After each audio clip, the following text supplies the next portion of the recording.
हरिः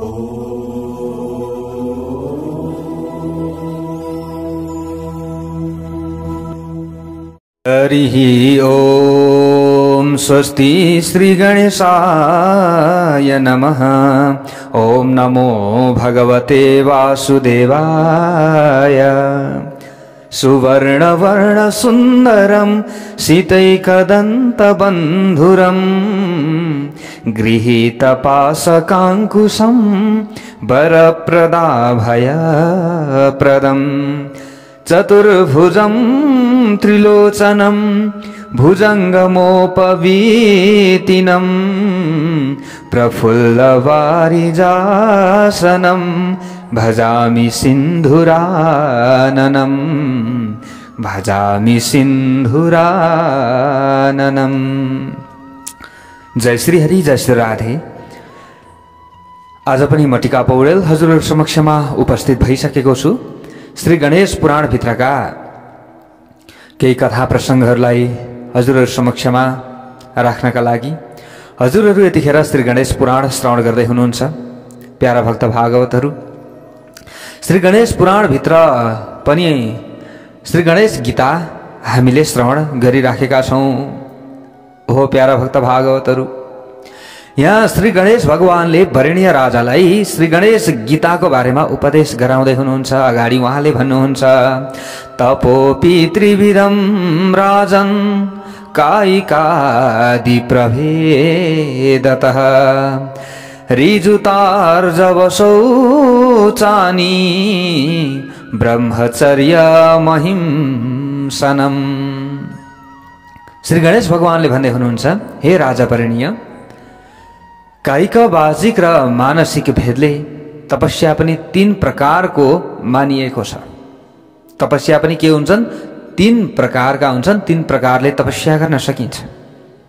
हो प्यारा भक्त भागवतहरु, सरलता, विनम्रता, पवित्रता, ब्रह्मचर्य धारण, अहिंसा, गुरुको, विद्वानको, ब्राह्मणको र देवताको अर्चना एवं नित्य स्वधर्मको पालन गर्नु यी शारीरिक तपस्याका लक्षण हुन्। मर्ममा नभिजाउने, सुन्दा प्यारो लाग्ने अनि उद्वेग रहित, हितकारी, मधुर एवं सत्य वचन तथा वेद एवं शास्त्रहरूको अध्ययन यी वाचिक तपस्याका परिचायक हुन्। हृदयमा प्रसन्नता, शान्ति, मौन, इन्द्रिय वशीकरण र हृदयमा नित्य निर्मलता यी मानसिक तपस्याका लक्षण हुन्। निष्काम भावले श्रद्धाका साथ जुन तपस्या गरिन्छ त्यो सात्विक तपस्या कहलाउँछ। कामना नराखिकन नि, निष्काम भावले। यसरी कायिक, वाचिक अथवा मानसिक जुन तरिकाले भए पनि निष्काम भावले तपस्या गरिन्छ भने त्यो सात्विक तपस्या हो। अरूको सत्कार गरेर आफ्नो नाम चलाउनका लागि दम्भपूर्वक गरिने तपस्यालाई राजस तपस्या भनिन्छ। यो जुन राजस तपस्या छ अस्थिर र विनाशशील हुन्छ र मृत्युदायक पनि हुन्छ। अरूको आत्मामा पीडा उत्पन्न गर्ने तपस्यालाई तामस तपस्या भनिन्छ। आफूले राम्रो कर्म चाहिँ गरिरहेको छ तर अरूलाई पीडा दिइरहेको छ, अरूलाई चाहिँ समस्या थपिरहेको छ भने त्यो तामस तपस्या हो। वेदका विधि वाक्यलाई प्रमाण मानेर उत्तम पात्र, उत्तम देश, उत्तम कालमा श्रद्धा पूर्वक दिने दानलाई सात्विक दान भनिन्छ। हो प्यारा भक्त भागवतहरु, हामीले दान गर्दाखेरि शुद्ध पात्रलाई छानेर दान गर्नुपर्दछ। विशेष हामीले त्यसरी दान गरियो भने त्यो दानको अधिकाधिक पुण्य हामीलाई मिल्छ। गरीब, दीन, दुखी, असहाय आदिलाई गर्ने दान यो छुट्टै हो। विशेष उनीहरूलाई दिएको दानले पनि हामीलाई धेरै ठुलो पुण्य मिल्छ। जो असहाय छन्, गरीब छन् र हामीले दान गर्दाखेरि पनि सत् पात्रमा पनि नि, जस्तै ब्राह्मण आदिलाई दान गर्दाखेरि पनि ब्राह्मण आदिमा पनि अलिकति गरीब, दीन, दुखी आदि ब्राह्मण जसले वेद पढेको छ हो त्यहाँ दान गरियो भने अझ राम्रो हुन्छ हामीलाई। हो प्यारा भक्त भागवतहरु, हामीले यसरी बुझ्नु पर्यो। दीन, दुखी, गरीबलाई त हामीले दान गर्यौं, त्यसमा पनि वेद पढेका कोही पनि व्यक्तिहरू छन्, शास्त्र जानेका व्यक्तिहरू छन् भने उनीहरूलाई दिएको दान अधिकाधिक पुण्यदायी हुन्छ। यसरी यहाँनिर श्री गणेश भगवानले बताउनु भइराखेको छ। यो हामीले हजुरहरूको समक्षमा गोजीबाट झिकेर बताएको होइन। श्री गणेश भगवानले सात्विक दानको बारेमा यसरी यहाँनिर राजा वरेण्यलाई भन्दै हुनुहुन्छ। यसरी देशै कालै छ पात्रै छ भनिन्छ कि यो कुरा छ।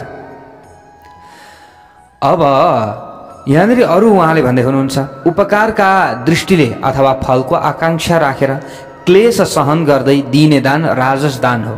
मैले त दान दिएँ, दान दिइसकेर त्यस पछाडि चाहिँ हामीले चाहिँ दान लिने व्यक्तिको चाहिँ कुरा गर्न थालियो, अथवा मैले यस्तो दान दिएँ, मैले त यति दान दिएँ भनेर यसरी व्यक्तिले भन्न थाल्यो भने त्यो दान दिइसकेपछि त्यसको पुण्य के हुन्छ, घटेर जान्छ। त्यसैले यहाँनिर दानका बारेमा पनि धेरै कुराहरू आएका छन्। अब यी सबै कुराहरू यहाँनिर भनिएको छ, जस्तो भनिएको छ त्यही कुरा हजुरहरू समक्षमा हामीले राखिरहेका छौँ। हो प्यारा भक्त भागवतहरू, हजुरहरूले पनि हामीलाई पठाइराख्नु भएको छ केही सेवा दक्षिणाहरू। हजुरहरू सबैलाई मुरी धन्यवाद छ। र मैले त बारम्बार हजुरहरूलाई अगाडि पनि भनिसकेको छु, अब त्यसलाई किन दोहोऱ्याउन त। र पनि मैले त हजुरहरूलाई जे होस् अब सबैको कल्याण होस् भन्ने हिसाबले यी कार्यहरू अगाडि बढाएका छौँ हामीले। र हजुरहरूले जुन यो भित्रैबाट श्रद्धा भयो दिनका लागि हजुरहरूले दिइराख्नु भएको छ, यो हजुरहरूभित्र श्री गणेश भगवान प्रकट भएर हजुरहरूले दिनुभएको कुरा हो। यो हेर्नुहोस् हो प्यारा भक्त भागवतहरू, दिउँ लाग्यो हजुरहरूलाई। यहाँ यतिसम्म पनि हजुरहरूले गर्नुहुन्छ कि मेरो त आज छोराको जन्मदिन हो, छोरीको जन्मदिन हो, गुरुजी तपाईँलाई यति भेटी दक्षिणा मैले पठाएको छु भनेर पनि भन्नुहुन्छ। मेरो एनिभर्सरी, मेरो चाहिँ आज वर्षगाँठ हो, विवाह भएको वर्ष दिन पुग्यो, 2 वर्ष पुग्यो, 5 वर्ष पुग्यो, 25 वर्ष पुग्यो, 30 वर्ष पुग्यो। हाम्रो यो विवाह भएको दिनको उपलक्ष्यमा हाम्रा लागि यसो भगवानमा केही अर्पण गरिदिनु होला, हाम्रो नाममा केही खाइदिनु होला, हाम्रो नाममा केही गरिदिनु होला, यसो मन्त्र जपिदिनु होला, आज हाम्रो यस्तो विशेष दिन हो भनेर पनि हजुरले यस्तो श्रद्धा गरेर पठाइराख्नु भएको छ। अब यसलाई हामीले नकार्न त सकिरहेका छैनौँ होइन। यो त हजुरहरूको आस्था श्रद्धा विश्वासको कुरा हो। र यति हो कि दान लिइसकेपछि त्यो दानको दुरुपयोग चाहिँ हुनु हुँदैन। यो चाहिँ हो। फेरि यदि दान लिएर दान लिने व्यक्तिले दुरुपयोग गर्दछन् भने त्यसको भागीदार ती दान लिनेवाला व्यक्ति नै बन्दछन्। यो हामीले विचार गर्नुपर्दछ। र जोसुकैले दान लिए पनि, चाहे हामीले लिए पनि चाहे अरू जोसुकैले लिए पनि, दान लिइसकेपछि त्यो दानलाई सदुपयोग गर्नुपर्दछ, सत्कर्ममा लगाउनु पर्दछ। अब कतिले तपाईँले भोजन ग्रहण गरिदिनु होला भनेर पठाउनु भयो भने केही न केही हामीले सात्विक चिज खान हुने फलफुलहरू होइन, ती चिजहरू हामीले उहाँहरूको नाममा खाइदियो भने पनि राम्रो भयो नि, सुख मिलो, शान्ति मिलो नि, भित्र आनन्द मिलो नि। हो यसो गर्नुपर्दछ। तर त्यसलाई चाहिँ अब मेरो नाममा केही खाइदिनु भन्दाखेरि दुनियाँ थोक हामीले ग्रहण गर्ने हो त होइन नि। हो यो कुरा हामीले विचार गर्नुपर्दछ। र ब्राह्मण भएर दुनियाँ थोक ग्रहण गर्दछ भने त्यो राम्रो भएन। यो त पतितको बाटो हुन्छ, त्यसैले पतितको बाटोतिर लम्किएको हुन्छ। त्यसैले यसमा विचार पुर्याउनु पर्दछ सबैले। हो प्यारा भक्त भागवतहरू, हजुरहरूले जुन यो आस्था देखाउनु भएको छ नि, श्री गणेश पुराण श्रवण गर्दै हुनुहुन्छ, अझै देवी भागवत श्रवण गर्नका लागि हजुरहरू अझ जागरुक भइराख्नु भएको छ। ओहो अब देवी भागवत सुन्न पाइयो भनेर।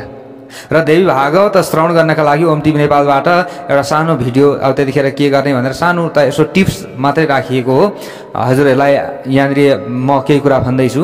जस्तै देवी भागवत श्रवण गर्नका लागि हजुरहरूले कलश स्थापना गरेर पनि बस्न सक्नुहुन्छ, किनभने नवरात्र हो। यो नवरात्र हो, गुप्त नवरात्र हो।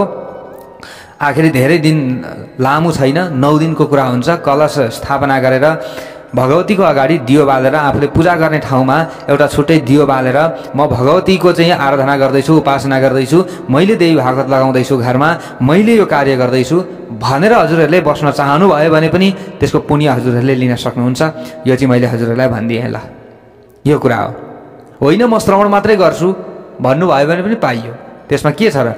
अब यो गुप्त नवरात्रमा हामीले ध्यानपूर्वक निष्ठापूर्वक श्रवण गर्न पाइयो भने योभन्दा सबैभन्दा ठुलो कुरोहरू के हुन्छ। यम चिन्तायते कामम तम तम प्राप्नोति निश्चितम भनिएको छ होइन। भगवतीको आराधना गरियो भने यम जे हामीले चिताउँछौँ ती कामनाहरू भगवतीले पुरा गरिदिनुहुन्छ। र यहाँ विभिन्न तान्त्रिकहरूले त भगवती देवीको ज्यादा उपासना गरेको पनि पाइन्छ, किनभने मन्त्र सिद्धि गरेर आफूले केही प्रयोग गर्ने, अरूको सेवा गर्नेहरूले अझ शक्ति बढाउनका लागि देवीको उपासना गर्नुपर्दछ। साथमा भगवती महादेव, भगवतीका साथमा महादेव पनि हुनुहुन्छ र तन्त्र मन्त्र आदिको काम त अब हजुरहरूले बुझ्नु भएकै होला, जान्नु भएकै होला। महादेव र पार्वती दुईबाट चाहिँ यी तन्त्र मन्त्र आदि चाहिँ मनुष्यलोकमा पृथ्वीमा आएका विभिन्न किम्वदन्तीहरू पनि हामीले सुन्ने गरेका छौँ। यी कुराहरू हुन्, त्यसैले हामीले यी कुराहरूलाई विचार पुर्याउन सक्दछौँ।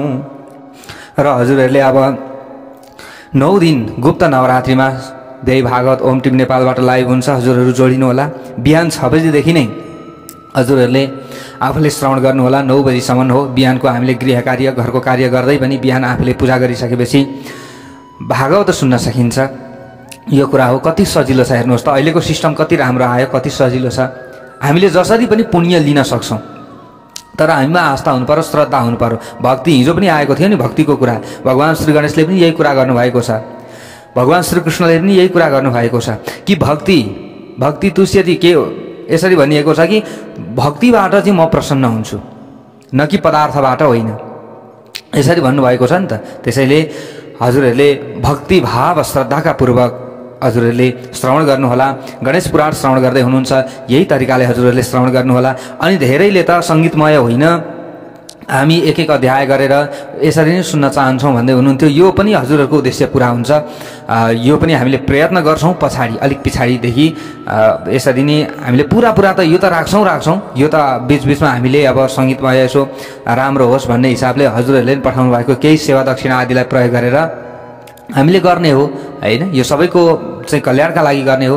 हेर्नुहोस् त कतिको घरमा समस्या छ होइन, अब अलिकति केही न केही गर्दा शान्ति होस् न, राम्रो होस् न भन्ने हामीलाई पनि लाग्यो हो नि त, अरूको उद्धार होस् भन्ने हो। कतिको चाहिँ समस्या परिरहेको छ व्यवहारमा, धनमा, अनि घरमा स्वास्थ्यमा विभिन्न समस्या। त्यसैले श्री गणेश भगवानको कृपा रहोस्, भगवती देवीको कृपा रहोस्, सम्पूर्ण देवी देवताको कृपा रहोस्, यो त हो हामीले चाहेको। त्यसैले यो पुण्य हामीलाई मिल्छ र मिलोस्, यही कामना हामीले गरिरहेका छौँ। प्यारा भक्त भागवतहरू, यहाँ दानको प्रसङ्ग आइरहेको थियो र दानको प्रक्रिया पनि त्यही हो। हामीले दान गर्दाखेरि सत्पात्रमा गर्नुपर्दछ, सही ठाउँमा दान गर्नुपर्दछ, यानि कि खराब ठाउँमा त्यो दानको प्रयोग नहोस्। हामीले यो कुरालाई विचार पुर्याउनु पर्दछ र दान दिनेवाला व्यक्तिले पनि विचार गर्नुपर्दछ, मैले कस्तो ठाउँमा चाहिँ दान दिइराखेको छु, त्यसलाई पनि विचार चाहिँ पुर्याउनु पर्दछ हो प्यारा भक्त भागवतहरू। त्यसैले अब यहाँनिर श्री गणेश भगवानले अगाडि भन्नुहुन्छ, हे राजन, ज्ञान र कर्म पनि 3 प्रकारका हुन्छन्। तपाईँले आफ्नो चित्त स्थिर गराएर सुन्नुहोस्, म त्यो सबै प्रसङ्गहरू बताउँदैछु। 3 प्रकारका कर्ताहरूको विषयमा पनि म बताउनेछु, जसले अनेक प्राणीहरूमा एउटा मेरो मात्र दर्शन गर्दछ र नाशवान पदार्थहरूमा पनि नित्य अविनाशी रूपमा रहने मलाई चिन्दछ। त्यस व्यक्तिको ज्ञानलाई सात्विक ज्ञान भनिन्छ।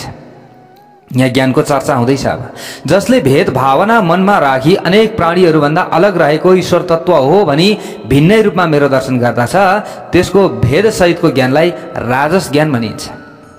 राजस ज्ञान भइसकेपछि केही न केही यहाँनिर समस्या त आइहाल्छ। अब तामस ज्ञानको त झन् यहाँ त कुरै नगरौँ, त्यसले त झन् हामीलाई डुबाउँछ। अब यहाँनिर अर्को उहाँले बताउँदै हुनुहुन्छ, कारण रहित अनित्य नि अनि शरीरमा आत्माको अवलोकन गर्ने र असत एवं अल्प प्रयोजनमा आश्रित ज्ञानलाई तामस ज्ञान भनिन्छ। अल्प प्रयोजनका लागि जाने छैन, केही पनि त्यतिकै बकवास गरिराखेको छ भने त्यो ज्ञान राम्रो ज्ञान होइन। हे राजा, तपाईँले 3 प्रकारका कर्मको विषयमा पनि सुन्नुहोस्। कामना, द्वेष एवं दम्भ नभएको र फलको आशा नराखी गरिएको कर्मलाई सात्विक कर्म भनिन्छ। फलको आशा राखेर कर्म गर्नु हुँदैन। हुन त दुःख कष्ट केही छ, समस्या छ भने त्यो दुःख कष्ट निवारणका लागि हामीले भगवानसँग पुकारा गर्न सकिन्छ, त्यो हो हुन त। तर पनि अझै हामी स्वस्थ छौँ, राम्रो छ, धन सम्पत्ति छ, हामीसँग केही कुरा हामीले जमाएका छौँ, केही कुरा राखेका छौँ भने हामीले दान गर्दाखेरि पनि फलको आशा नराखिकन दान गर्नुपर्दछ। कसैलाई हामीले सहयोग गर्दाखेरि पनि त्यसले मलाई सहयोग गर्ला भोलिका दिनमा र म आज सहयोग गर्छु भन्ने हिसाबले सहयोग नगर्ने, मेरो कर्तव्य हो, कसैलाई समस्या पर्छ भने मैले सहयोग गर्नुपर्दछ, यो हिसाबले हामीले सहयोग गरियो भने त्यो सहयोग, त्यो गरेको कर्म पनि सात्विक कर्म हुन्छ। जुन कर्म गर्दा अनेक कष्टहरूको सहन गरिन्छ र जुन कर्म फलको इच्छा राखेर दम्भपूर्वक गरिन्छ त्यस कर्मलाई राजस कर्म भनिन्छ। जुन कर्म आफ्नो शक्ति नहेरी गरिन्छ, जुन कर्म गर्दा धेरै धनको व्यय गरिन्छ, जुन कर्म अज्ञानपूर्वक गरिन्छ त्यसलाई तामस कर्म भनिन्छ। यहाँ अर्को एउटा जान्ने कुरा आएको छ कि जुन कर्म गर्दा आफ्नो शक्ति नहेरी गरिन्छ, जस्तै आफ्नो कमाइ छ 5,000, हामीले खर्च गर्छौँ 10,000, त्यो के भयो भने त्यो कर्म, हामीले गरेको कर्म त्यो तामस कर्म भयो, त्यसले व्यक्तिलाई डुबाउँछ। आफ्नो शक्ति अनुसार नै दान गर्नुपर्दछ व्यक्तिले, आफूसँग भए अनुसार नै व्यक्तिले दान पनि गर्नुपर्दछ। यानि कि दान गर्नुपर्दछ भनेर सबै ढिकुटी रित्याएर दान गर्यो भने भोलि के गर्ने, यो कुरा यहाँनिर बुझ्ने आयो। फेरि हेर्नुहोस् है, हामीले कसैलाई दान गर्दाखेरि पनि आफ्नो कमाइको 10% मात्र दान गर्नुपर्दछ, त्योभन्दा माथि दान पनि गर्ने होइन। जस्तै हामीले 100 रुपियाँ कमाउँछौँ भने 10 रुपियाँ दान गर्ने हो, 100 रुपियाँ कमाइन्छ भने हो, यसरी नै हामीले बुझ्ने हो। 1000 कमाइन्छ भने 100 रुपियाँ गर्ने हो, 10,000 कमाइन्छ भने 1,000 गर्ने हो, होइन? हो त्यसरी नै 20,000 कमाइन्छ महिनाको भने 2,000 गर्ने हो त्यसरी नै हामीले दान गरियो भने हामीलाई राम्रो हुन्छ। आफ्नो आयस्ता अनुसार हामीले दान गर्नुपर्दछ, त्यो कुरा यसरी यहाँनिर बताइयो र यो हामीले बुझ्ने कुरा आएको छ। आफूले आफ्नो घर परिवारको आयस्ता हेरेर सबैले कति कमाइरहेका छन् हो त्यही अनुसार धनको शुद्धि गर्नुपर्दछ। दान गर्दा धनको शुद्धि हुन्छ, कसैको सेवा गरियो भने तनको शुद्धि हुन्छ, यसरी बताइएको छ। त्यसैले यो दानको कुरा पनि यहाँ यसरी आयो, कर्मको कुरा पनि यसरी आयो यहाँनिर। हे राजा वरेण्य, कर्मका साधक कर्ता पनि 3 प्रकारका हुन्छन्, तिनको विषयमा म बताउँदैछु। हे राजन, जुन कर्ताले धैर्यपूर्वक उत्साहका साथ कर्म गर्दछ र जुन कर्ता समदृष्टिले सम्पन्न हुन्छ, जुन कर्ताको मनमा सफलता वा असफलताका कारण कुनै पनि विकार पैदा हुँदैन, जुन कर्ता अहङ्कार रहित हुन्छ, त्यस कर्तालाई सात्विक कर्ता भन्नुपर्दछ। अपवित्र, लोभ लालसाले युक्त, हर्ष र शोकले सम्पन्न, हिंसाबाट प्राप्त हुने फलको कामना गर्ने कर्तालाई राजस कर्ता भनिन्छ। प्रमाद र अज्ञानको पुञ्ज छ, अरूको वृत्ति व्यवस्था र सम्पत्ति हरण गर्नेवाला छ, दुर्जन छ, अल्छी छ, धेरै तर्क मात्र गरिरहन्छ। कसैले राम्रो कर्म गरिरहेको छ भने पनि यो हावा हो, यस्तो हुन्छ उस्तो हुन्छ भनेर तर्क गर्दछ। तर्क गर्ने र कर्तालाई, यस्ता राम्रा काम गर्ने कर्ताहरूलाई पनि उसले नराम्रो गर्दछ भने त्यो त्यस्तो गर्नेवाला कर्ता नै के हो, तामस कर्ता हो, त्यसले सुख पाउँदैन। जुन 3 प्रकारको हुन्छ हेर्नुहोस्, यी कर्ताको सुख पनि के हुन्छ, 3 प्रकारको हुन्छ। कर्ताले गर्ने जुन प्राप्त गर्ने सुख पनि नि, अब सुख र दुःख पनि, सुख 3 प्रकारको र दुःख पनि 3 प्रकारको, यसरी नै भेद गरिएको छ, यसरी नै बाँडिएको छ। म दुवैको विषयमा क्रमैले बताउँदैछु, तपाईँ सुन्नुहोस्।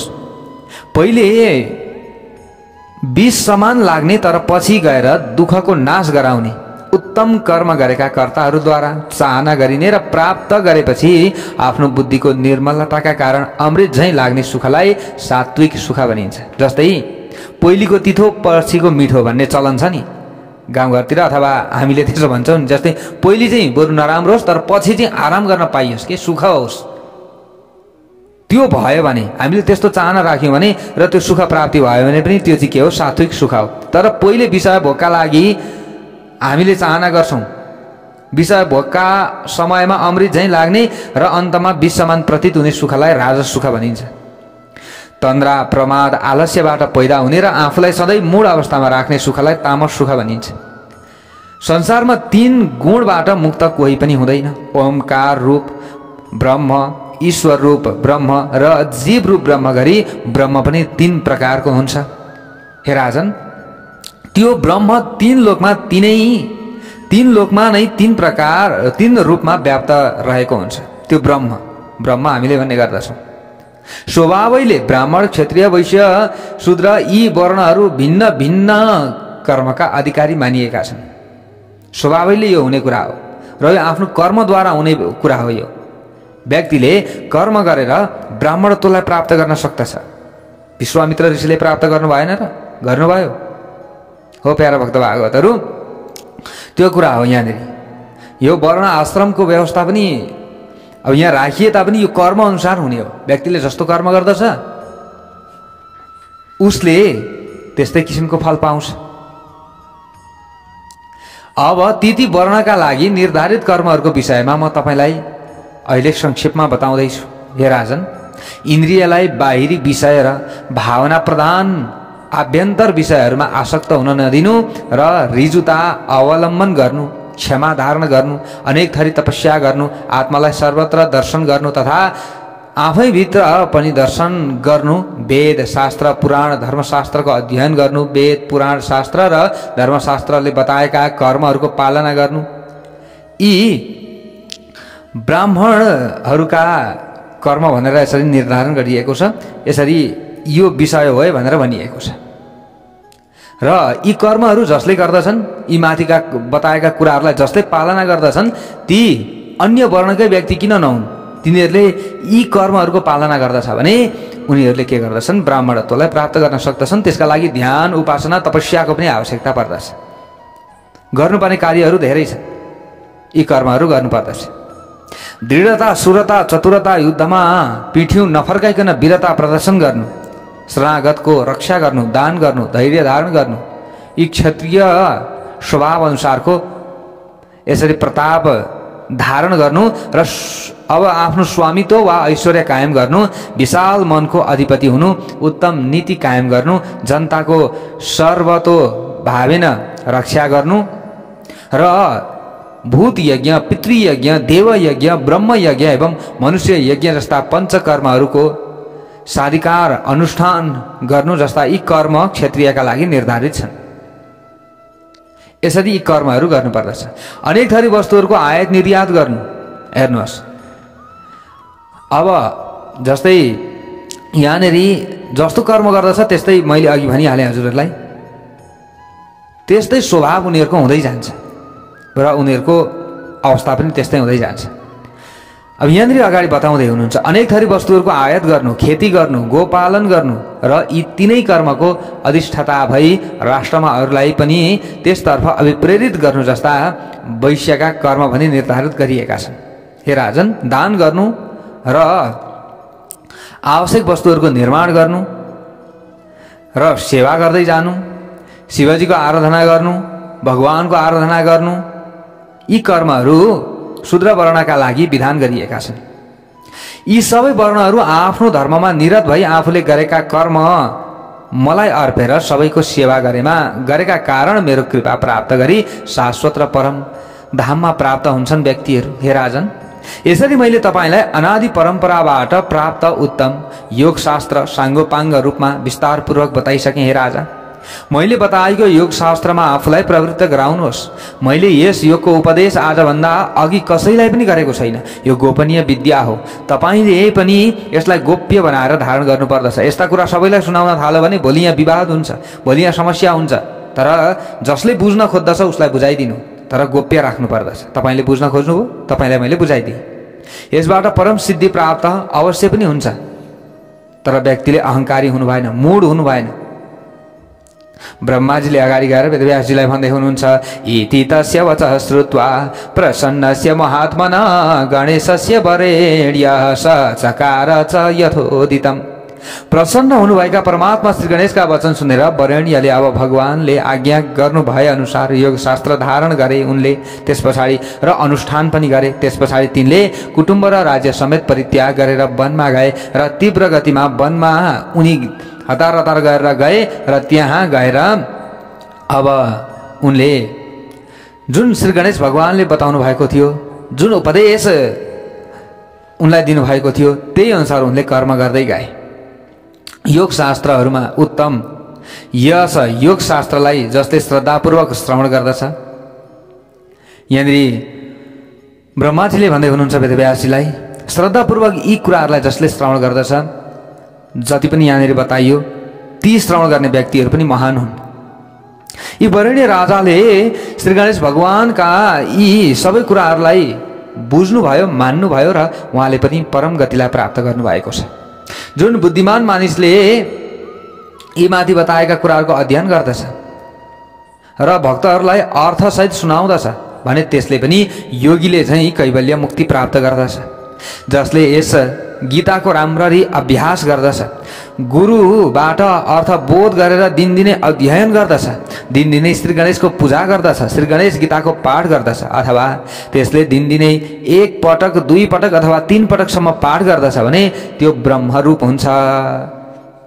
यस्ता ब्रह्मरूप पुरुषको दर्शन गर्ने मानिस पनि संसारको बन्धनबाट मुक्त हुन्छन्। मानिसहरूले श्री गणेश गीताको अध्ययनद्वारा जुन परब्रह्मको साक्षात्कार गर्दछन् त्यो यज्ञद्वारा प्राप्त हुँदैन, न दानबाट प्राप्त हुन्छ न अग्निहोत्रबाट प्राप्त हुन्छ। असंख्य धनराशि खर्च गरेर प्राप्त हुँदैन यो ज्ञान, र वेद वेदाङ्गको राम्रो अध्ययनबाट पनि प्राप्त हुन निकै कठिन छ। पुराण श्रवणबाट पनि हामीलाई सामान्य ज्ञानहरू मिल्दै जान्छ। शास्त्रहरूको गम्भीर अनुशीलनबाट पनि जुन यो फल पाइन्छ, ब्रह्म साक्षात्कार गर्नका लागि जुन यो बाटो पाइन्छ, मार्ग पाइन्छ, त्यो मार्ग पाउनका लागि निकै गाह्रै छ। श्री गणेश गीताको राम्ररी अध्ययन गर्नाले ब्रह्म हत्या आदि गरेका सबै दोषहरू नाश भएर जान्छ। मदिरापान गरेको दोष छ, चोरी कहीँ कसैले आरोप प्रत्यारोपहरू लगाएको छ, यस्तो दोषहरू छ भने यो पनि हटेर जान्छ। र व्यभिचार गर्ने विभिन्न चाहिँ केही पापहरू भएका छन् भने यी पापहरू पनि हटेर जान्छ। स्त्री जातिको हत्या, गोवध अनि पातकी, यस्ता विभिन्न पातकीहरूसँगको सङ्गतको जुन पाप छ ती पापहरू पनि हटेर जान्छ। जसले दिनदिनै श्री गणेश गीताको पाठ गर्दछ भने त्यो ब्रह्म नै हो भनेर मान्नु पर्दछ। या पठेत प्रयतो नित्यम स गणेशो न संशय, यसमा कुनै पनि संशय छैन। जसले संयमित र शान्त भएर दिनदिनै श्री गणेशको गीताको जुन पाठ गर्दछ ऊ श्री गणेशकै रूप हो भनेर मान्दा हुन्छ। गणेशो न संशय, यसमा पनि कुनै संशय छैन। जसले चतुर्थी तिथिमा भक्तिपूर्वक श्री गणेश गीताको पाठ गर्दछ त्यो मानिस पनि मोक्षधाममा प्राप्त हुन्छ। जुन श्री गणेश भक्तले श्री गणेशका विभिन्न तीर्थहरूमा गई स्नान र श्री गणेश पूजा गरेर भक्तिपूर्वक 1 पटक मात्र पनि श्री गणेश गीताको पाठ गर्दछ भने त्यो पनि ब्रह्म स्वरूप बन्दछ। भाद्र मासको शुक्ल पक्षको चतुर्थी तिथिका दिन भक्तिमान मानिसले भगवान श्री गणेशको चतुर्बाहु सवाहन सहायुत पार्थिव मूर्ति तयार गरेर विधिपूर्वक प्रतिष्ठा र पूजा गरेर 7 पटकसम्म श्री गणेश गीताको मनोयोगले पाठ गर्दछ भने त्यसमाथि भगवान श्री गणेश प्रसन्न हुनुहुन्छ र त्यसलाई उत्तम भोग प्रदान गर्नुहुनेछ। उहाँले पुत्र पौत्र धन धान्य पशु रत्न आदि सम्पत्ति पनि प्रदान गर्दिनुहुन्छ, आशीर्वाद दिनुहुन्छ। पुत्रान पौत्रान धनम धान्यम पशु रत्न आदि सम्पदा। हामीले कर्म गर्दै जान्छौँ, कर्म गर्दै जाँदा 2 को 4 गुणा हामीलाई फाइदा हुँदै जान्छ श्री गणेश भगवानको कृपा भयो भने। सुखार्थी भए सुख प्राप्त गर्दछन्, कामार्थी भए नाना थरीका भोगहरू प्राप्त गर्न सक्दछन्। अन्तमा ती सबै थरी साधकहरूले मुक्ति पनि प्राप्त गर्दछन्। मुक्ति मन्ते प्रयान्ति ते, यसरी यहाँनिर बताइएको छ। अब अगाडि गएर ब्रह्माजीले वेदव्यासजीलाई भन्दै हुनुहुन्छ, एवं पूजाम सम्प्रगृह्य तत्रैव न्यवसाद विभो भक्तानां पुरयन् कामान सदने राजा पूजिते। हे व्यास, यसरी वरेण्यको राजभवनमा रहनुभएका प्रभु श्री गणेश वरेण्यलाई योग शास्त्रको उपदेश गर्नुभयो। त्यस पछाडि राज पूजित भई त्यहाँ राजभवनमा भक्तहरूद्वारा गरिएको पूजा ग्रहण गर्दै र तिनका कामनाहरू परिपूर्ण तुल्याउँदै अब उहाँले निवास गर्नुभयो। वेदव्यासजीले अगाडि गएर भन्नुहुन्छ, सोध्नुहुन्छ, विनायकस्य महात्म्ये कथा भिन्ना निरूपितः अवतीर्य वरेण्यस्य गृहे विघ्नासुरो हतः। हे विधाता, हजुरले विनायक भगवानको महात्म्य सम्झाउन अनेक कथाहरू सुनाउनु भयो। भगवान विनायकले वरेण्यको घरमा अवतीर्ण भई विघ्नासुरको हत्या गर्नुभयो र भगवान श्री गणेशले गजासुरको हत्या गरी गजमुख धारण गरेको कथा पनि सुनाउनु भयो। फेरि वरेण्यको घरमा जानुभन्दा पहिले भगवान श्री गणेश पार्वतीको गर्भबाट गजाननका रूपमा अवतरित हुनुभएको कथा पनि हजुरले नै सुनाइबक्सियो। श्री गणेश पार्वतीका छोरा हुन् कि वरेण्यका, मलाई ठुलो संशय भयो। अब स्वर्गीय मर्त्य पातालमा हजुरभन्दा अर्को संशय छेदन गर्न सक्ने विद्वान कोही पनि छैन। हे प्रभु, तसर्थ मेरो संशय अब छेदन गरिदिनु पर्यो। ब्रह्माजीले अगाडि गएर फेरि भन्नुहुन्छ, न कार्य संशयो व्यास नाना शक्ति उते विभो निजे छावसतो नेका रूपक कल्पभेदतः। हे व्यास, सर्वशक्ति सम्पन्न अन्तर्यामी भगवान श्री गणेशका विषयमा तिमीले संशय गर्नै पर्दैन। उहाँले आफ्नो इच्छाले जति बेला पनि र जहाँ पनि आफूलाई अनेक रूपमा प्रकट गराउन सक्नुहुन्छ। कल्पभेदले पनि कथाहरूमा फरक फरक घटनाहरू देखाइएका हुन्छन्, यसलाई पनि बुझ्नु पर्दछ। कल्पभेदतः यसरी भनिएको छ। हेर्नुहोस्, कल्पभेदले गर्दा अनेक कथाहरूमा कहीँ कहीँ भिन्नताहरू आउन सक्छ, त्यसलाई हामीले संशयका रूपमा लिनु हुँदैन। हामीले यति हो कि श्री भगवानका गुणानुवाद आदिलाई श्रवण गर्नुपर्दछ, त्यसमा प्रश्न उठाउने, संशय गर्ने, यताउता गर्नु हुँदैन। कहीँ भगवान गजाननलाई रिसाउनु भएका भगवान शङ्करको मुखबाट पैदा हुनुभएको भनी वर्णन गरिएको छ। तपाईँले यसमा किन संशय गर्नुहुन्छ? कहीँ गौरीको तेजबाट प्रकट हुनुभएको कुरा लेखिएको छ, कहीँ गौरीकै गर्भमा वास गरेर पैदा हुनुभएको भनिएको छ, र कहीँ गौरीको मयलबाट, यानी कि मयल हुन्छ नि, त्यो मयलबाट भगवानको अवतार भएको कुरा बताइएको छ। कहीँ उहाँलाई 2 मुख र 2 हात धारण गर्नुहुने भनिएको छ, कहीँ उहाँलाई 6 मुख र 12 हात धारण गर्ने देवताका रूपमा वर्णन गरिएको छ, कहीँ हजारौं मुख र हजारौं हात धारण गरी अवतरित हुनुभएको भन्ने बताइएको छ। यी सबै कुराका स्रोतका रूपमा निगम र आगम रहेका छन्। हे व्यास, सर्वैश्वर्य सम्पन्न श्री गणेश प्रभुका विषयमा तिमीले सन्देह र विस्मय नगर र गर्नु पनि हुँदैन। गर्यौ भने फेरि तिमी समस्यामा पर्छौ। लिङ्ग पुराणमा शिवजीबाट ब्रह्मा र विष्णु उत्पन्न हुनुभएको वर्णन गरिएको छ। लिङ्ग पुराण हामीले श्रवण गऱ्यौँ भने पछि हामीले यो पनि हजुरहरूलाई श्रवण गराउँला। अब लिङ्ग पुराणमा शिवजीबाट ब्रह्मा र विष्णु उत्पन्न हुनुभएको भनेर त्यहाँ वर्णन गरिएको छ। अब स्कन्द पुराणमा फेरि शिवजीका आँखाबाट ब्रह्माजीको उत्पत्तिका साथै शिवजीले विष्णुको ध्यान गरेको प्रसङ्ग बताइएको छ। शिवजीले 5 अक्षर भएको तारक मन्त्र सुनाउने कुरा पनि त्यही लेखिएको छ। 100 करोड पद्ममा लेखिएको रामायणलाई 3 भागमा विभाजित गरेर 3 लोकमा प्रचार गरिएको कुरा पनि त्यही रहेको छ। पुराणहरूका अनेक प्रसङ्गमा शिवजीबाट सृष्टि भएको बताइएको छ भने कहीँ ब्रह्माजीबाट सृष्टि हुने कुरा लेखिएको छ, कहीँ नारायणबाट सृष्टि भएको वर्णन गरिएको छ, कहीँ देवीबाट सृष्टि भएको बयान गरिएको छ। यो श्रीमद्देवी भागवत भोलि पर्सि हामीले श्रवण गर्छौँ, त्यहाँनिर श्रवण गर्नुहोला। त्यहाँ देवीको शक्तिबाट ब्रह्मा विष्णु महेश उत्पत्ति हुनुभएको भन्ने प्रसङ्ग बताइएको छ। बटपत्रमा नि वरको पातमा बालकको रूपमा भगवान विष्णु प्राप्त हुनुभयो। त्यस पछाडि म कहाँबाट आएँ, कसरी आएँ भनेर भगवान विष्णु विस्मयमा परिराख्नु भएको थियो। त्यतिखेर देवीले दर्शन दिनुभएको प्रसङ्गहरू श्रीमद्देवी भागवतमा आउँछ। त्यही कुरा यहाँनिर पनि आयो। ब्रह्माजीले भन्दै हुनुहुन्छ, कहीँ भगवतीबाट सृष्टि गरिएको बयान छ भनेर यहाँनिर भन्दै हुनुहुन्छ। कसले भन्दै हुनुहुन्छ? साक्षात् ब्रह्माजीले भन्दै हुनुहुन्छ। कहीँ श्री गणेशबाट सृष्टि भएको वर्णन छ। हामीले गणेश पुराणमा अगाडि श्रवण गरिसक्यौँ कि श्री गणेशबाट नै ब्रह्मा विष्णु प्रजापतिले चाहिँ कर्म गर्नुभएको थियो। गणेशको कृपाबाट नै मधुर कैटवको वध गर्नुभएको थियो भगवान विष्णुले। तारकासुरको भगवान शिवजीले श्री गणेशको कृपाद्वारा नै उहाँले वध गर्नुभएको थियो। श्री गणेश भगवानको पूजा गर्नुभएको थियो। त्यो कथा प्रसङ्गहरू हामीले श्रवण गरेका थियौँ। कहीँ सूर्यलाई सृष्टिकर्ताको रूपमा देखाइएको छ, कहीँ ब्रह्माजीबाट नै यानी कि मबाट नै सृष्टि आदि सबै कुरा हुने खुलाइएको छ। यी भिन्न भिन्न तथ्य हुन् तैपनि शास्त्रद्वारा अनुमोदित छन्। यी सबै कुरा फेरि यो मनोकल्पित होइन, फेरि यो शास्त्रबाटै अनुमोदित हो। जसले सन्देह गर्दछ यी कुराहरूमा निश्चित रूपमा ती व्यक्तिहरू नरकमा पर्दछन्। संशयम कुरुते यस्तु सयाति नरकम ध्रुवम। किन नरकमा पर्दछन् भने यो सबै कुरा फेरि झुटो छैन, साँचो हो। साँचो हो यो कुरा हो।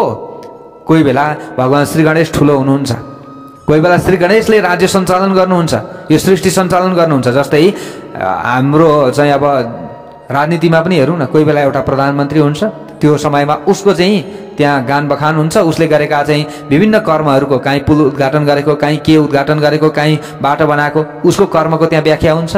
अर्कोचोटि अब फेरि अहिले जो प्रधानमन्त्री बनेको छ त्यही प्रधानमन्त्रीले अर्कोलाई चाहिँ कुनै पद दियो अरे भनेर हामीले अहिले सुनिरहेका छौँ होइन। अब फेरि अहिले जसले मन्त्री पाइरहेका छन्, अब ऊ प्रधानमन्त्री भयो भने अहिले प्रधानमन्त्री भएका व्यक्तिलाई फेरि अर्कोचोटि मन्त्रीको पद उसले दिन्छन्, हो कि होइन? हो, यसरी हामीले विचार गर्नुपर्छ। यो अनेक कल्प अनुसार भगवानको चाहिँ एउटै तत्त्वले चाहिँ अनेक रूप लिएर यसरी सृष्टि सञ्चालन गरेका यी प्रसङ्गहरू छन्। यो कल्पको भेद हो। त्यसैले यहाँनिर संशय हामीले गर्नु हुँदैन, हामीले जान्नु चाहिँ पर्दछ। हो, यस्तो पनि भएको रहेछ, श्री गणेश भगवानबाट पनि यस्तो भएको रहेछ भनेपछि भगवान त सबै बराबर रहेछन्, त्यो तत्त्व त एउटै रहेछ, यसमा हामीले त संशय गर्नु हुँदैन भन्ने कुरा उसमा ज्ञान घुस्छ जब उसले सबै कुरा बुझ्छ। त्यसैले त हामीले सबै पुराण सुन्नुपर्छ, सबै शास्त्रहरूलाई अध्ययन गर्नुपर्छ भन्ने कारण नै यही हो। प्यारा भक्त भागवतहरू एउटा मात्रै कुरालाई लिएर एउटालाई मात्रै प्रमाण बनाएर अगाडि बढियो भने हामी नरकमा पर्छौँ। अब कुरा यहीँनिर पनि उल्लेख गरिएको छ, भोलि पर्सि श्रीमद्देवी भागवतमा पनि यी कुराहरू आउँछन्, हामीले श्रवण गर्दै जाउँ। हरेक पुराणहरूले भनेका छन् देवी देवतामा भेद नगर्नु है, देवी देवतामा भेद नगर्नु है, अनेक पुराणहरूमा भनिएको छ। तर यहाँनिर अलिकति अब धेरै कुराहरू छन्, अब त्यता पनि नजाउँ। यहाँनिर यसरी भनियो। अब ब्रह्माजीले फेरि यहाँ भन्दै हुनुहुन्छ, एवं त्रेता युग कथा प्रोक्ता सर्वा मुने तब। हे व्यास, यसरी मैले तपाईँलाई त्रेता युगका सबै कथा सुनाएँ। अब म कलियुगसँग सम्बन्ध कथा बताउँदैछु। हे मुनि, कलियुगमा मानिसहरू असत्यवादी हुन्छन्, भ्रष्टाचारी हुन्छन्। ल, ट्याक्कै यहाँ आयो। कलि प्रान्ते मुने लोका भ्रष्टाचारस्तथा नृतः। अहिले भएको छ कि छैन? हेर्नुहोस् है, त्यतिखेर गरेको भविष्यवाणी अहिले ट्याक मिलिरहेको छ। असत्यवादी हुन्छन्, भ्रष्टाचारी हुन्छन्। ल, ब्राह्मणहरू वेदहीन हुन्छन्। ल, अब पढ्न चाहिँ खोज्छन्, तर पनि अहिले सबै ब्राह्मणले वेद पढेका छन् त, यो बुझ्नु पर्दछ क्या हामीले। यो हो भन्न खोजिएको। ब्राह्मण हो भने आज काँधमा जनै छैन, शिरमा टुप्पी छैन, ब्राह्मण हो भने आज अनि कहीँ यसो फेरि दान लिन पनि पछि पर्दैन। फेरि हेर्नुहोस् है, कुरा यस्तो पनि छ। अनि ती व्यक्तिहरू पतित नभएर नरकमा नगएर को जाने? ब्राह्मण भने आज भन्न चाहिँ वेदको बथा छैन। वेदको हरि ओम गणानां त्वा गणपति गुङ हवामय भन्न आउँदैन। ल, वेदको एउटा श्लोक भन्न आउँदैन है, गाह्रो छ नि त। हरि ओम इखे तोर्जे त्वा वायवस्थ देवो वह। वेदको पहिलो मन्त्र नै पढ्न आउँदैन। त्यस्ता ब्राह्मणहरू पनि त छन् नि। ब्राह्मणहरू वेदहीन हुन्छन् भन्नुको मतलब यो हो। र वेदहीन ब्राह्मणलाई दान पनि गर्नु हुँदैन। अब यहाँ निकै मै हुँ भनेर हिँड्ने व्यक्तिहरूले पनि एउटा चण्डी पाठ गरे भने सबै अशुद्ध पर्छन् है।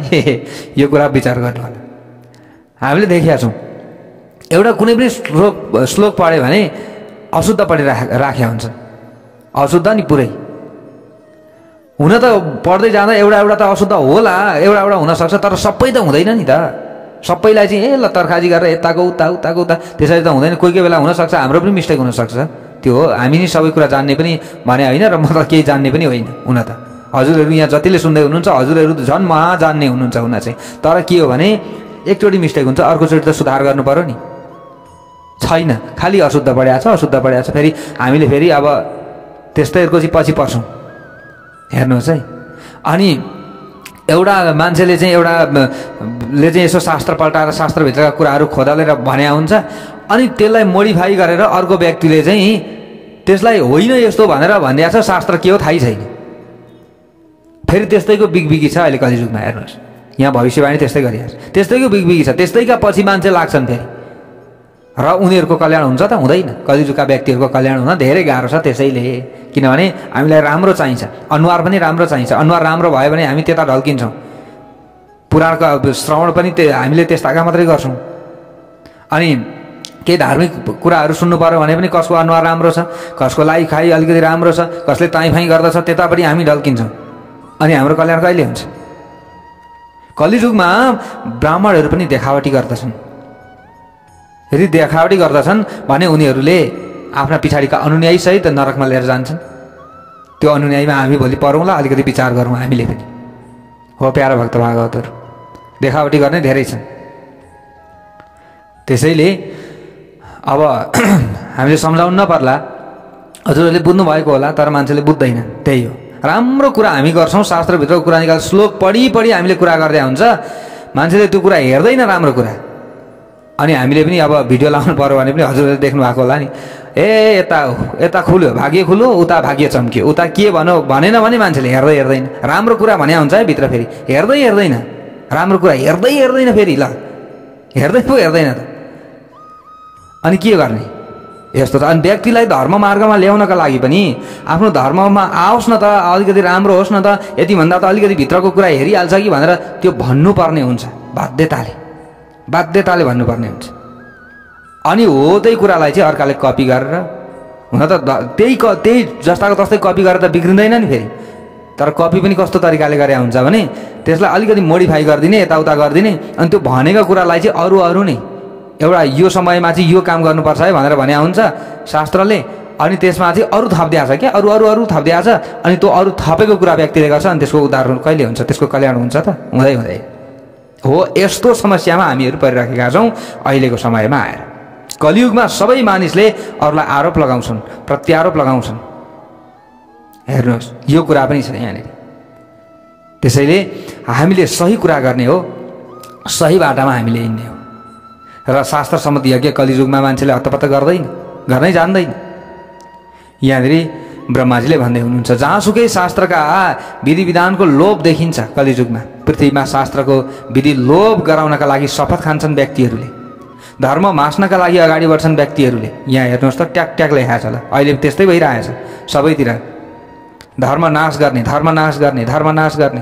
काटमार गर्ने, यी सबै कुरा यहाँ त्यही आइरहेछ। धन सम्पत्तिका लागि मान्छे काटामार गर्छन् कलियुगमा, यी यस्तै यहाँनिर जे भनिएको छ अहिले त्यस्तै भइरहेको छ। लुटेका धन सम्पत्तिलाई पनि अरू लुटेराहरूले लुट दिन्छन्, यहाँनिर यही भनिराखिएको छ।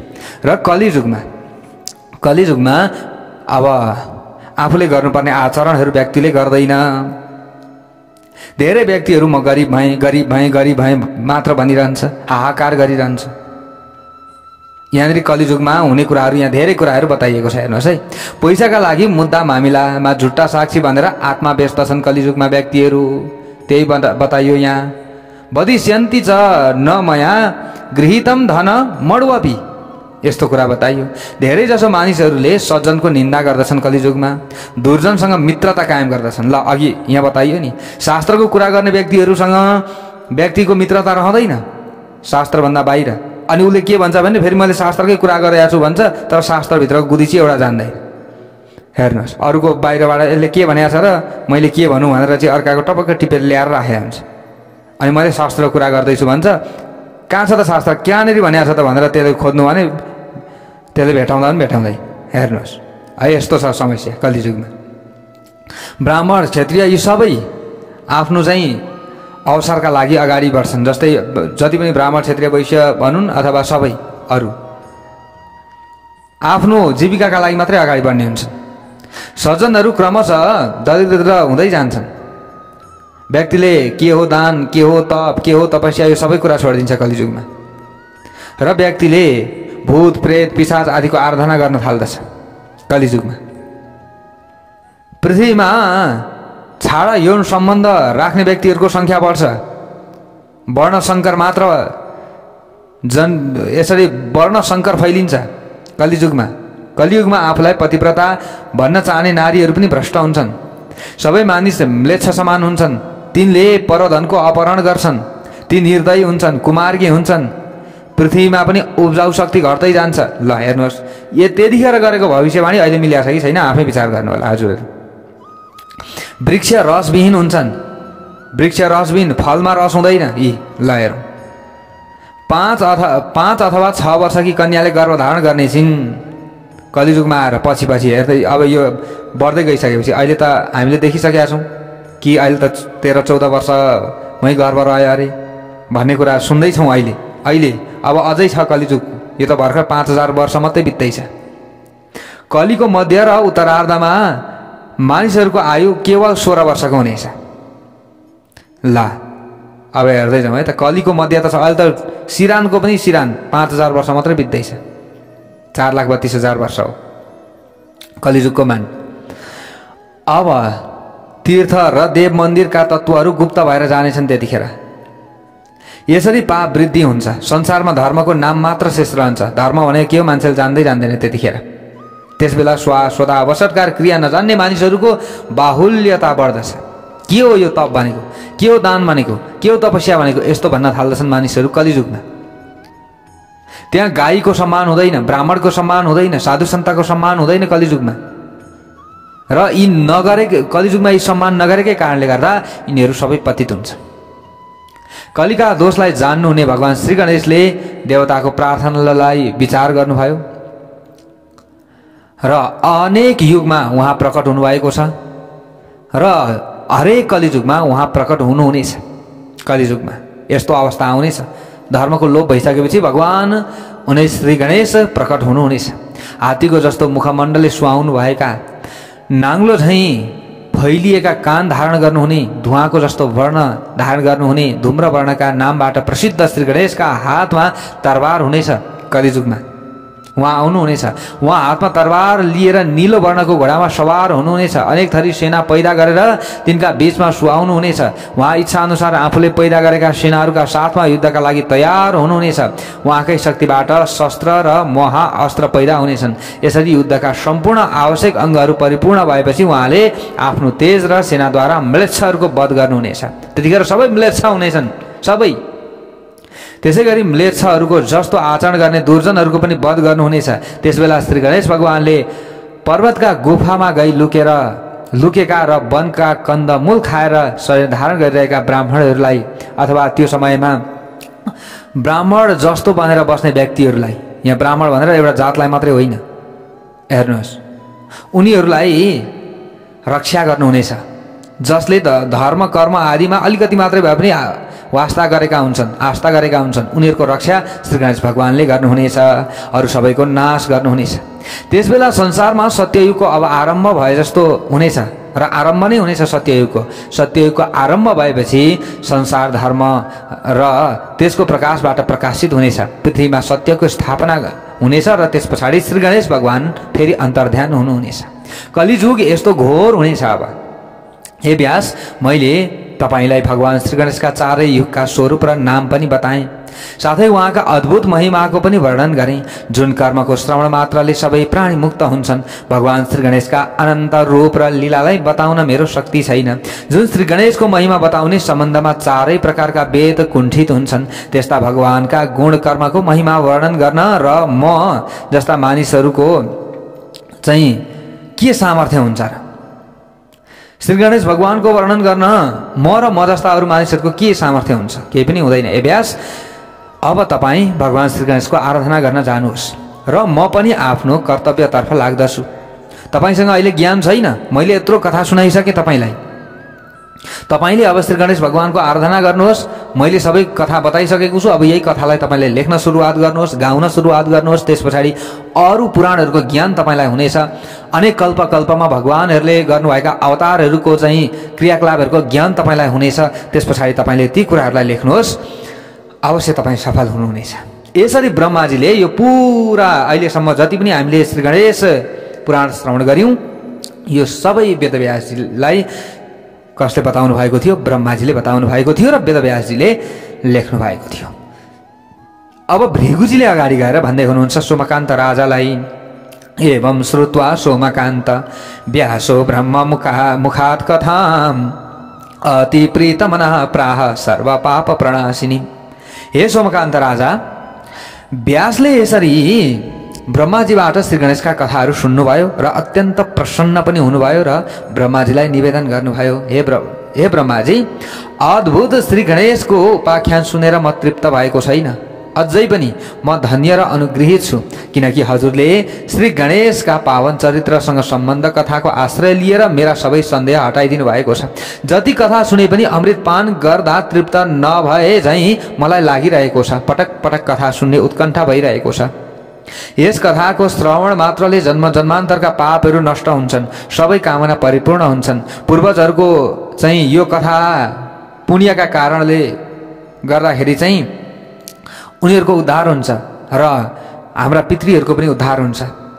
यो सिद्धि दिने श्री गणेश पुराणलाई जो कोही समक्ष सुनाउन पनि हतपत गाह्रो छ र श्री गणेश पुराणलाई अश्रद्धालु आदिलाई श्रवण गराइयो भने उनीहरूले अनेक प्रश्न गर्दछन्। त्यसैले अश्रद्धालुलाई सुनाउनु पनि हुँदैन, श्रद्धालुलाई सुनाउनु पर्दछ। यसरी भाव निवेदन गर्नुभयो, ब्रह्माजीको वन्दना र प्रदक्षिणा गर्नुभयो र आज्ञा लिए अब व्यासजी तपस्या गर्न वनतर्फ जानुभयो।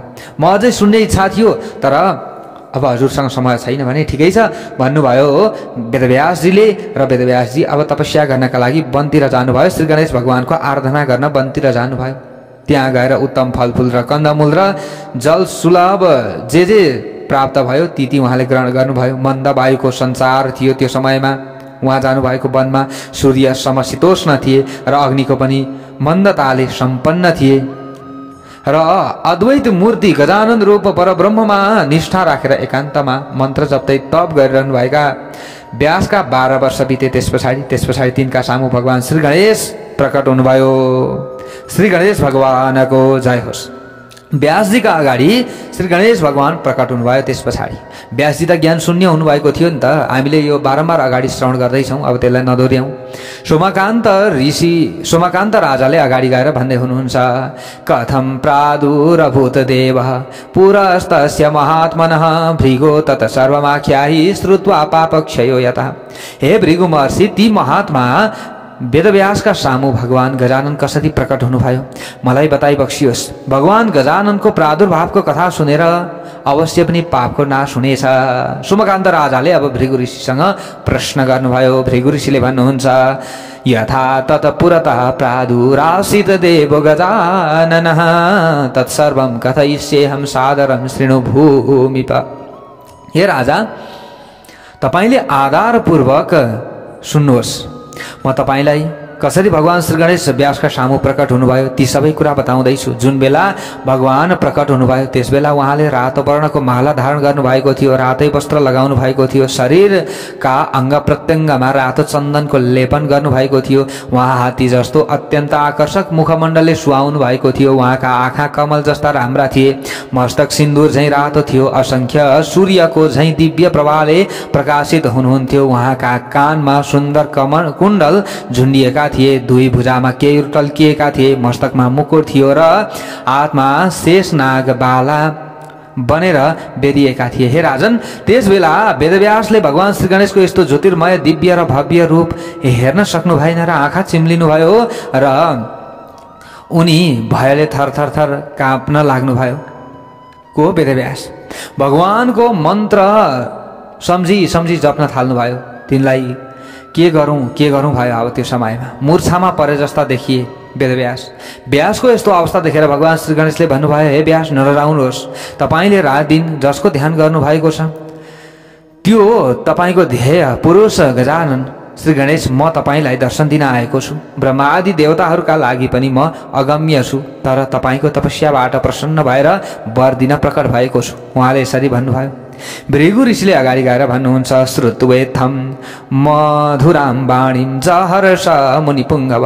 भगवान गजाननको मधुर वाणी सुनेर उत्तम ऋषि वेदव्यास साह्रै प्रसन्न हुनुभयो र गजाननका चरणमा शिर राखेर विन्ती गर्नुभयो, हे प्रभु, म धन्य भएँ। मेरा मातापिता धन्य हुनुभयो, मेरो तपस्या पनि धन्य भएको छ, म पनि धन्य भएको छु, पृथ्वी पनि धन्य भइन् र यो तपोवन पनि धन्य भएको छ। लहरा सबै यहाँ भएका जति पनि जीवजन्तु छन् ती सबै धन्य छन् भनेर यसरी स्तुति गर्नुभयो वेदव्यासजीले। वेदव्यासजीले भन्नुभयो, हे भगवान, मेरा सबै प्रकारका भ्रान्ति हटाई मलाई हजुरको अचल भक्ति दिनुहोस्। म 18 पुराणको रचना गर्न समर्थ कसरी हुन्छु त्यो मलाई हजुरले बताइदिनुहोस्। म त 18 पुराण रचना गर्नका लागि असमर्थ भएको छु। रचना गर्दै थिएँ तर बिचमा आएर सबै ज्ञान बिर्सेँ। हे प्रभु, हजुरले मलाई कृपा गरिदिनुहोस्। हजुरको महिमा मैले सारा ब्रह्माजीको मुखबाट श्रवण गरिसकेको छु। हजुरको स्तुति गर्न पनि म कसरी समर्थ हुन्छु र त्यो शक्ति मलाई प्रदान गरिबक्सियोस्। देवताहरूका स्वामी हे प्रभु, हजुर म प्रति प्रसन्न होइबक्सन्छ भने मेरो हृदयमा हजुर वास गरिबक्सियोस्। यसरी वेदव्यासजीले भन्नुभयो। अब श्री गणेशले भन्नुहुन्छ, हे व्यास, तपाईले जुन जुन कुराको प्रार्थना गर्नुभएको छ ती सबै फल पाउनुहुनेछ। तपाईँ गुरुका पनि गुरु, सर्वमान्य सबै पवित्रतम पदार्थहरूभन्दा पनि अति पवित्र प्रत्यक्ष ज्ञान सम्पन्न विद्वान अब हुनुहुनेछ। योभन्दा अगाडि तपाईँले मेरो वास्ता गर्नु भएन, मेरो गुणानुवाद आदिको रचना गर्नु भएन। अब तपाईँले सबै कुरा थाहा पाउनुहुनेछ, सबै ज्ञान तपाईँलाई फुर्न थाल्नेछ।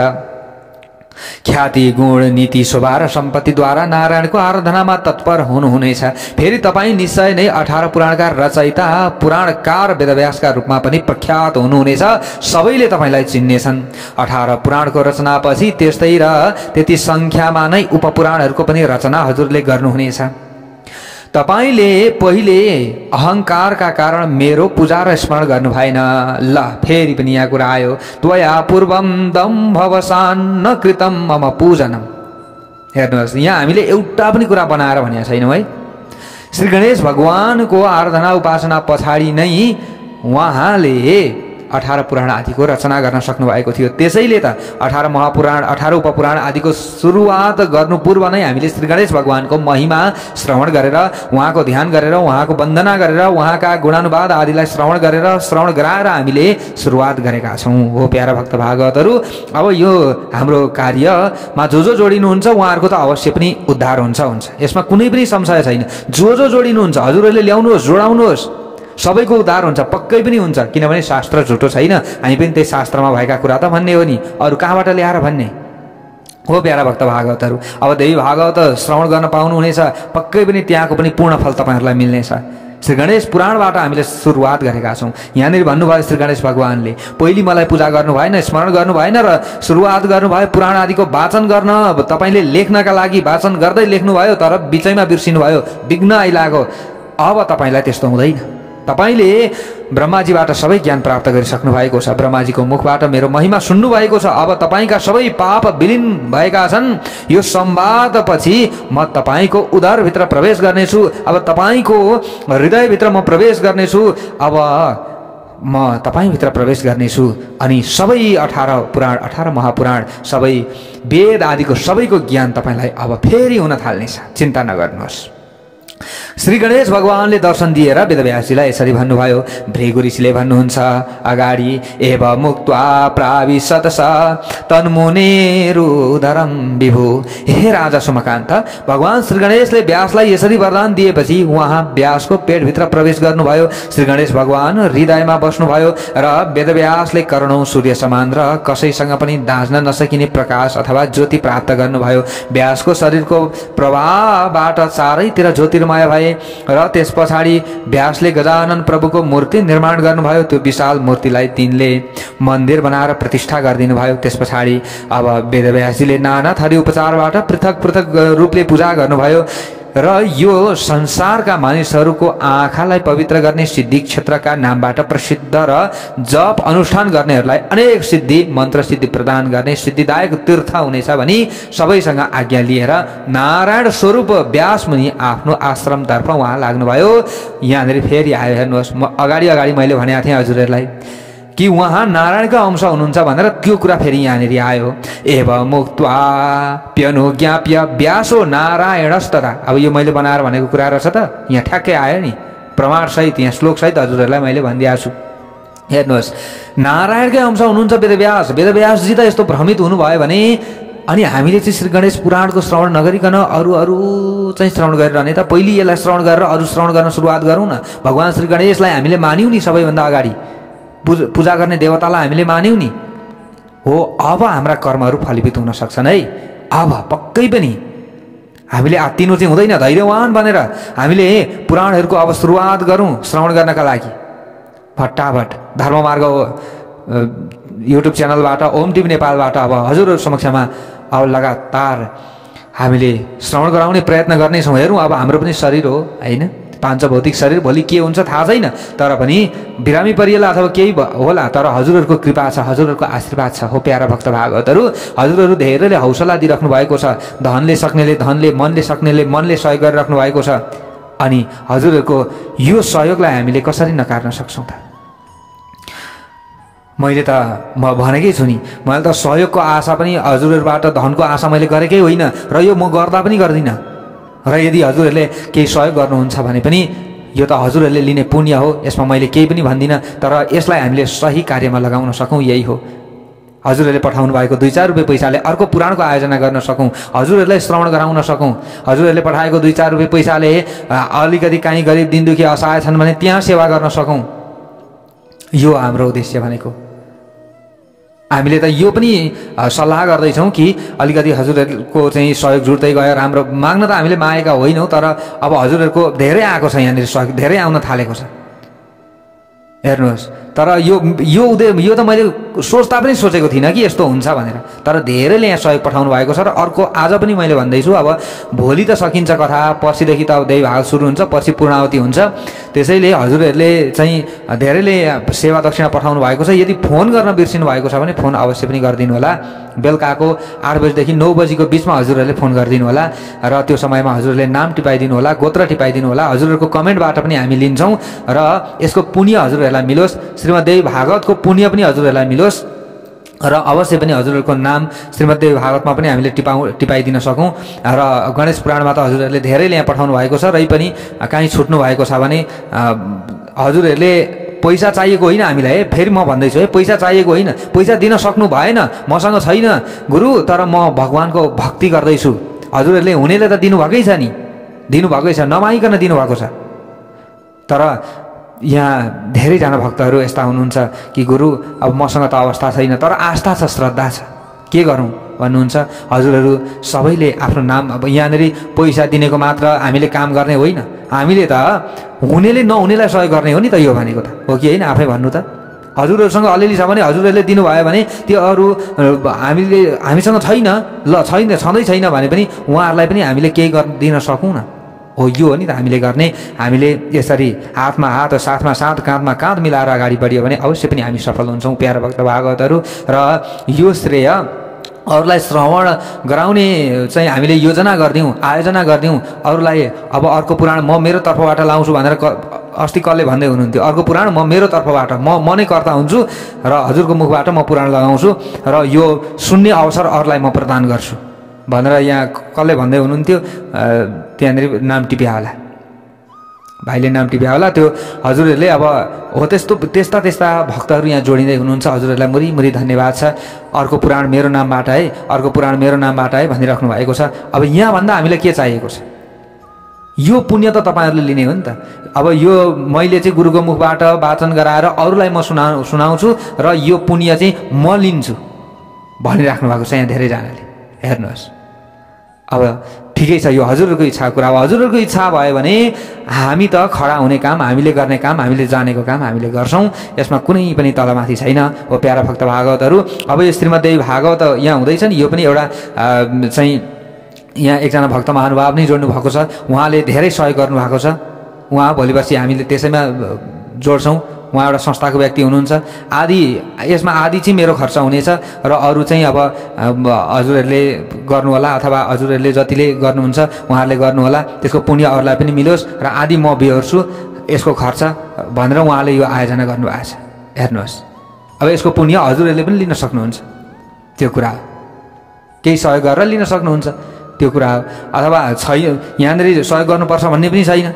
यहाँ त उहाँले चाहिँ हजुरको कल्याण होस् भन्नका लागि यो कार्य गरिदिँदै हुनुहुन्छ भने यसको अवसर हामीले लिउँ न, किन हामी पछाडि पर्ने हो प्यारा भक्त भागवतहरू। यो कुरा हो। र मैले त यस्तो हुन्छ भनेर सोचेको पनि थिइनँ, तर श्री गणेश भगवानले कृपा गर्नुभएको छ, हजुरहरूलाई कृपा गर्नुभएको छ, हामीलाई कृपा गर्नुभएको छ। एक एक अध्याय गरेर जति सकिन्छ हजुरहरूलाई चाहिँ सुनाउन पाऊँ भन्ने हिसाबले त सुरु गरिएको थियो। तर अहिले यहाँ धेरै त्यस्ता भक्तहरू जोडिनु भयो कि म अर्को पुराण गर्छु। अब 18 उपपुराण, 18 महापुराण आदिमा चाहिँ अब एक एकवटा पुराण भनेर यहाँ 2-3 जना त जोडिसक्नु भएको छ। ठिकै छ, यो हजुरहरूसँग धन छ, हजुरहरूसँग मन छ भने हजुरहरूले गर्न सक्नुहुन्छ।